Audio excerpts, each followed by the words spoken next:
नमस्कार विद्यार्थी मित्रांनो, अभ्यास मित्र परिवारामध्ये तुम्हा सर्वांचं स्वागत आहे। मित्रांनो, आज आपण 13 जून 2025 रोजीचं करंट अफेअर्स जे आहे ते इथं अभ्यासणार आहोत। आजच्या सेशनचा पहिला क्वेश्चन तुमच्या समोर आहे बघा। जून 2025 मध्ये deputy chief of army staff strategy विभागाचे म्हणून कुणाची नियुक्ती करण्यात आलेली आहे। तर पहिली गोष्ट इथं ही लक्षात ठेवा की हे उपसेना प्रमुखाचं पद नाहीये। आपला जो रणनीती विभाग आहे किंवा स्ट्रॅटेजी डिपार्टमेंट जे आहे तर त्यामध्ये deputy chief of army staff कोण बनलेले आहे असा हा प्रश्न आहे। मग ते बनलेले राजीव घई, हे एक वेगळं पद आहे।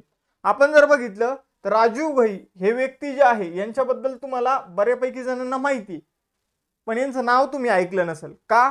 तर राजीव घई यांच्याकडे ऑपरेशन सिंदूर दरम्यान युद्धविरामासाठी फोन आला होता।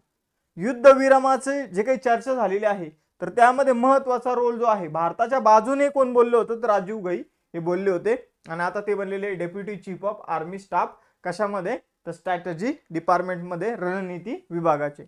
लक्षात ठेवायचे जी काही महत्त्वाची माहिती इथं ती दिलेली आहे तीच मी तुम्हाला सांगितलेली आहे। आता पुढे जाऊया। आता बघा, सध्याचे लष्कर प्रमुख, हवाई दल प्रमुख, त्याचबरोबर नौदल प्रमुख कोण आहे हे आपण बघूया। इथं तर सगळ्यात वर असतात सीडीएस आहे, चीफ ऑफ डिफेन्स स्टाफ आहे अनिल चौहान, हे कितवी आहे तर हे दुसरे सेकंड सीडीएस आहे, चीफ ऑफ डिफेन्स स्टाफ आहे।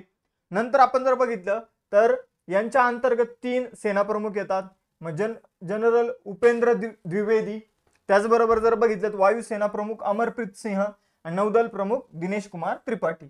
तर हे तिन्ही सेना दलाचे प्रमुख आहे। परत एकदा रिपीट करतो, आर्मीचे प्रमुख आहे उपेंद्र द्विवेदी, वायुसेना प्रमुख आहे अमरप्रीत सिंग, नौदल प्रमुख आहे दिनेश कुमार त्रिपाठी। लष्कराचे उपप्रमुख कोण आहे तर ते आहे NS राजसुब्रमणी। हवाई दलाचे उपप्रमुख कोण आहे तर ते आहे नर्मदेश्वर तिवारी। आणि तटरक्षक दलाचे 26वे महासंचालक कोण आहे तर परमेश शिवमणी।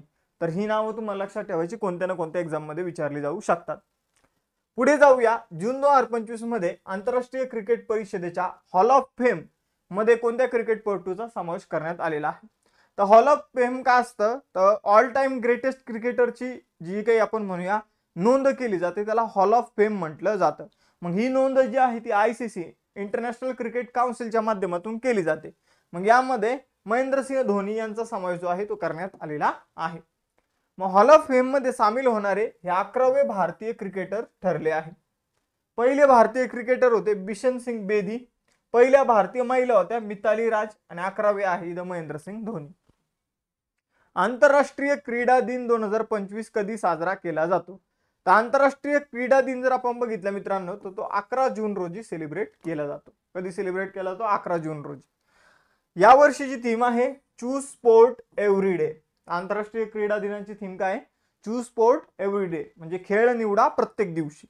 मग आपण जर बघितलं त्याची सुरुवात अलीकडे 2024 मध्येच करण्यात आलेली आहे। आपण जर बघितलं तर खेळांबाबत त्याचे फायदे काय आहे त्याबाबत प्रचार करण्यासाठी हा दिवस जो आहे तो सेलिब्रेट केला जातो। मग पुढे जाऊया। चौथा क्वेश्चन, जून 2025 मध्ये भारतातील पहिलं ई कचरा पुनर्वापर इको पार्क कोठे स्थापन केला जात आहे तर बघा मित्रांनो, ई कचरा पुनर्वापर इको पार्क जो आहे तो नवी दिल्लीमध्ये स्थापित केला जात आहे। आता ई कचरा पुनर्वापर इको पार्क का असणार आहे तर या ठिकाणी जो इलेक्ट्रॉनिक कचरा आहे तर त्याला काय केलं जाणार आहे तर त्याच्यावर प्रोसेस करून त्याला परत समजून घ्या आपण वापरू शकतो तर त्या फॉर्म मध्ये आणलं जाणार आहे। याला म्हटलं जाईल ई कचरा पुनर्वापर इको पार्क, जो नवी दिल्लीमध्ये स्थापित करण्यात येत आहे। दरवर्षी सुमारे 51,000 मेट्रिक टन ई कचऱ्यावर प्रक्रिया करण्याचं उद्दिष्ट ठेवण्यात आलेलं आहे। मग ज्यामध्ये काय काय केलं जाणार तर ई कचरा रिसायकल केला जाईल किंवा जो अत्यंत कामाचा नाही तर त्याला नष्ट केलं जाईल। ठीक आहे, तर अशा गोष्टी ज्या आहेत तर ते केल्या जाणार आहे। पुढे जाऊया। जून 2025 मध्ये 3 महिन्यांसाठी भारतीय जीवन विमा महामंडळाचे म्हणजे LIC लाईफ इन्शुरन्स कॉर्पोरेशनचे अंतरिम मुख्य कार्यकारी अधिकारी म्हणजे इंट्रीम काही काळासाठी CEO म्हणून कुणाची नियुक्ती करण्यात आलेली आहे तर अंतरिम CEO बनलेले आहे सतपाल भानू। कोण बनलेला आहे सतपाल भानू। तर LIC मध्ये 4 व्यवस्थापकीय संचालक असतात। मग त्या 4 व्यवस्थापकीय संचालकापैकी एक आहे सतपाल भानू जे एजने सगळ्यात मोठे आहे म्हणून त्यांना 3 महिन्याच्या काळासाठी तात्पुरतं सीईओ बनवण्यात आलेला आहे, नवीन सीईओची निवड करेपर्यंत. आता सतपाल भानू यांनी कुणाची जागा घेतलेली आहे? तर सिद्धार्थ मोहंती यांची जागा सतपाल भानू यांनी घेतलेली आहे. तर 3 महिन्यासाठी नियुक्ती असणार यांची. कदाचित यांनाच परमनंट अध्यक्ष बनवलं जाईल, नाहीतर मग यांच्या जागी दुसऱ्या व्यक्तीला ॲज अ सीईओ म्हणून निवडलं जाईल. तर LIC life insurance corporation of India, स्थापना आहे 1 सप्टेंबर 1956 ची आणि मुख्यालय आहे मुंबईमध्ये. मग LICची स्थापना कोणत्या पंचवार्षिक योजनेमध्ये करण्यात आलेली आहे हे चला कमेंट बॉक्समध्ये सांगा. जागतिक ऊर्जा गुंतवणूक अहवाल 2025 नुसार जागतिक ऊर्जा गुंतवणुकीत कोणत्या देशाचा वाटा सर्वाधिक आहे? तर जागतिक ऊर्जा क्षेत्रामध्ये गुंतवणुकीमध्ये चीनचा वाटा जो आहे तो 25% पेक्षा जास्त आहे. त्यामुळे चीन जो आहे तो पहिल्या क्रमांकावर आपल्याला बघायला मिळतो. म्हणजे जगाचा 25% ऊर्जा क्षेत्रामध्ये गुंतवणूक एकट्या चीनने केलेली आहे. तर आपण जर बघितलं तर जागतिक ऊर्जा गुंतवणूक अहवालाची ही 10वी आवृत्ती होती. या 10व्या आवृत्तीमध्ये जर आपण बघितलं तर जागतिक ऊर्जा क्षेत्रातील गुंतवणूक $3.3 ट्रिलियन पर्यंत पोहोचलेली आहे किंवा 2025च्या एंड पर्यंत पोहोचू शकते. मग आपण जर बघितलं तर त्यामध्ये 25% वाटा जो आहे तो एकट्या चायनाचा असणार आहे. मग आपण जर बघितलं पहिले जास्त ऊर्जा क्षेत्रामध्ये जीवाश्म इंधनामध्ये गुंतवणूक व्हायची, म्हणजे जे काही पेट्रोल, डिझेल, रॉकेल ऑइल क्षेत्र जे आहे तर त्यामध्ये गुंतवणूक व्हायची. आता ही गुंतवणूक जी आहे तर ती सौर ऊर्जा, पवन ऊर्जा या क्षेत्रामध्ये होत आहे. बघा मित्रांनो, लेक्चरमध्ये पुढे जाण्या अगोदर आपण राज्यसेवेसाठी आणि कंबाईनसाठी फाउंडेशन बॅचेस सुरू केलेले आहे. बेसिक टू ॲडव्हान्स बॅचेस असणार आहे. या बॅचेसचं महत्त्व म्हणजे राज्यसेवेमध्ये NCERT स्टेट बोर्ड आणि आन्सर रायटिंगची तुमची प्रॅक्टिस करून घेतली जाणार आहे मेन लेक्चर व्यतिरिक्त. मेन लेक्चर तर तुम्हाला लाईव्ह सुद्धा करता येईल आणि रेकॉर्डेड सुद्धा तुम्हाला उपलब्ध राहील. दोन्ही बॅचेसमध्ये टेस्ट सिरीज आहे. कंबाईनच्या बॅचेसमध्ये बेसिक स्टेट बोर्डचे लेक्चर आहे आणि दोन्ही बॅचेसमध्ये गेम चेंजर तुम्हाला एक गोष्ट मिळणार आहे, ती म्हणजे 21,000 PYQ विथ स्पष्टीकरण. तर त्याचे सुद्धा लेक्चर सुरू आहे, ते सुद्धा जाऊन तुम्ही बघू शकता. 21,000 PYQ ची आपली सेपरेट बॅच आहे. या बॅच करणाऱ्यांचा विद्यार्थ्यांचा स्कोर निश्चितच 70+ जाण्याची आपण काय देऊया, गॅरंटी देऊया. पण आम्ही जरी गॅरंटी दिली तर अभ्यास कुणाला करायचा आहे, तुम्हाला करायचा आहे. त्यामुळे 70+ प्रश्न येतील ही गॅरंटी आमची आहे. ते आणणं ती गॅरंटी तुम्हाला द्यावं लागेल आम्हाला. त्यानंतर भूगोलाच्या ऑप्शनलची बॅच आपण सुरू करतोय. जर तुम्ही राज्यसेवेची बॅच घेतली तर या बॅचवर तुम्हाला डिस्काउंट मिळणार आहे अधिकचं, जे ऑप्शनलची बॅच आहे त्यामध्ये. मग आपण जर बघितलं तर ग्रुप सीच्या मेन्ससाठी आपण यशोदय बॅच देखील सुरू केलेली आहे. आता या सगळ्या बॅचेसची फी 50% पेक्षा कमी तुम्हाला बघायला मिळेल.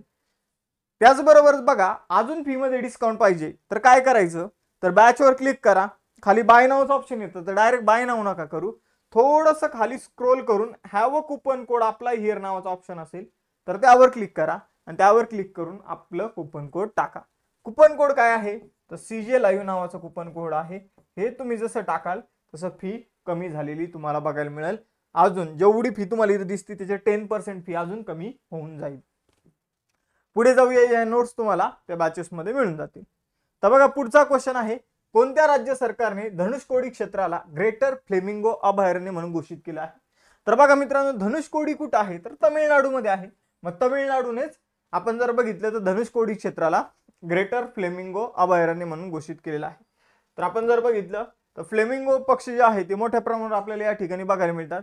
म्हणून तमिळनाडू सरकारने निर्णय घेतलेला आहे की धनुषकोडीला एक फ्लेमिंगो अभयारण्य त्यांनी घोषित करण्याचा इथं निर्णय घेतलेला आहे. तर पर्यावरणाच्या जैवविविधतेच्या दृष्टीने अतिशय चांगला हा निर्णय आहे. आपण जर बघितलं तर हा जो अभयारण्य असणार आहे, हे जे काही बायोस्फिअर रिझर्व्ह असणार आहे, तर याचं क्षेत्रफळ किती असणार आहे, तर 524 हेक्टर मध्ये एक क्षेत्रफळ जे आहे ते पसरलेलं असणार आहे. पुढे जाऊया, बॅडमिंटन टुर्नामेंट इंडोनेशिया ओपन 2025 मध्ये पुरुष एकेरीचे विजेतेपद कोणी जिंकलेलं आहे? तर बघा, बॅडमिंटन टुर्नामेंट इंडोनेशिया ओपन जी आहे ती जिंकलेली आहे एंडर्स एंटोनसेन याने.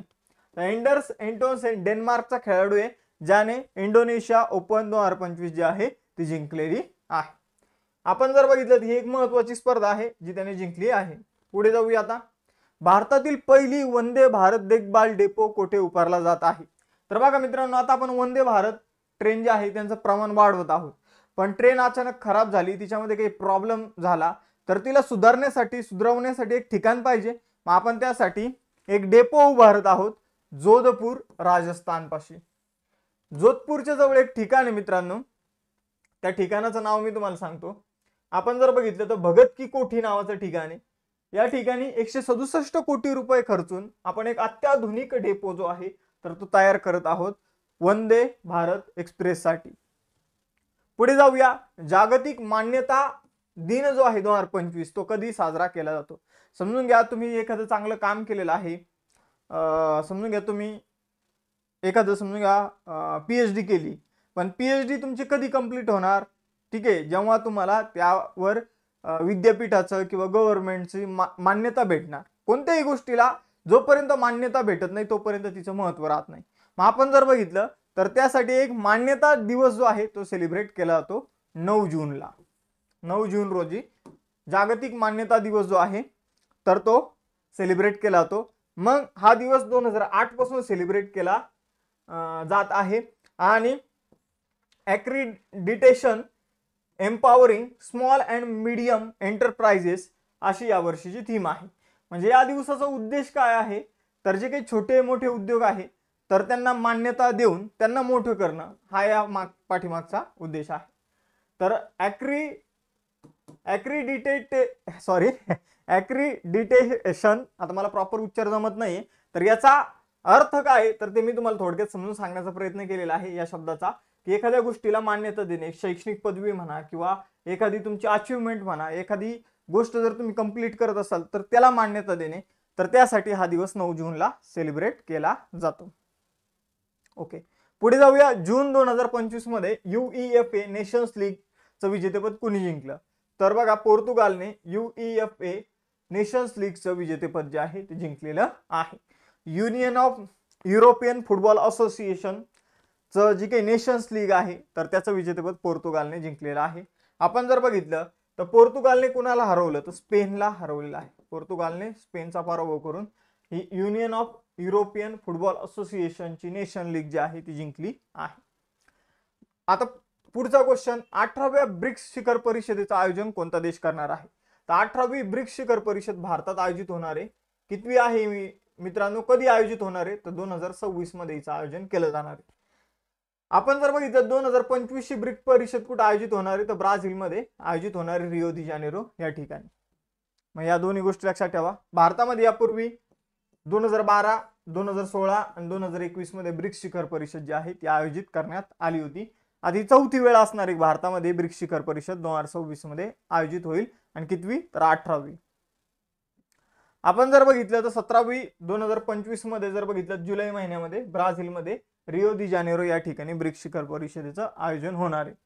मग आता आपण जर बघितलं तर ब्रिक्सची स्थापना 5 देशांनी मिळून केलेली आहे, ज्यामध्ये आपण जर बघितलं B for Brazil, R for Russia, I for India, C for China, S for south Africa. हे देश आपल्याला संस्थापक देश म्हणून ओळखले जातात. सुरुवातीला हा गट जो होता तो ब्रिक्स नव्हता, सुरुवातीला ब्रिकच होता, म्हणजे यामध्ये साऊथ आफ्रिका नव्हता. नंतर साऊथ आफ्रिका जॉईन झाल्यानंतर या संघटनेचं नाव ब्रिक्स पडलं. मग आपण जर बघितलं तर या संघटनेचं मुख्यालय जे आहे ते शांघाय चीनमध्ये आपल्याला बघायला मिळतं. आता याच्यामध्ये सध्या 10 देश आहेत. ते 10 देश कोणकोणते आहेत तर 5 संस्थापक देश आहे आणि त्या व्यतिरिक्त इजिप्त, इथिओपिया, इराण, इंडोनेशिया आणि UAE. तर आपण जर बघितलं तर ई फक्त लक्षात ठेवायचं, इजिप्त, इथिओपिया, इराण, इंडोनेशिया आणि UAE. ठीक आहे, तर ई लक्षात ठेवायचं. 4 देशांची नावं जी आहेत तर ते ई पासून सुरू होतात आणि 5वा जो देश आहे त्याच्या शेवटी आहे युनायटेड अरब एमिरेट. तर अशा प्रकारे लक्षात ठेवा म्हणजे तुम्हाला ते लक्षात राहील. आता पुढे जाऊया आजच्या लेक्चरचे टेस्ट क्वेश्चन. 17वी जी काही ब्रिक्स शिखर परिषद आहे तिचं आयोजन कुठे केलं जाणार आहे हे तुम्हाला सांगायचंय. ई कचरा पुनर्वापर इको पार्क जो आहे जो आपण दिल्लीमध्ये बनवत आहोत तर त्याची वार्षिक क्षमता किती आहे हे तुम्हाला सांगायचंय. आणि राजीव घई यांची कोणत्या पदावर नियुक्ती करण्यात आलेली त्या पदाचं नाव तुम्हाला सांगायचं आहे. तर हे आजचे तुमचे टेस्ट क्वेश्चन मी इथं दिलेले आहे. सगळ्यांनी उत्तर देण्याचा प्रयत्न करा. त्याचबरोबर लेक्चरला लाईक करा, आपलं ऍप्लिकेशन डाउनलोड करा. जर बॅचेस जॉईन करायचे असेल तर कुपन कोड मी परत एकदा सांगून देतो, CJ लाईव्ह नावाचं कुपन कोड आहे ज्यामध्ये तुम्हाला डिस्काउंटेड फी मध्ये बॅच जॉईन करता येईल. टेलिग्राम चॅनल, इंस्टाच्या पेजला फॉलो करायला विसरू नका. थांबूया मग आपण इथं, भेटूया नेक्स्ट सेशन मध्ये. चलो बाय बाय एव्हरीवन, जय हिंद.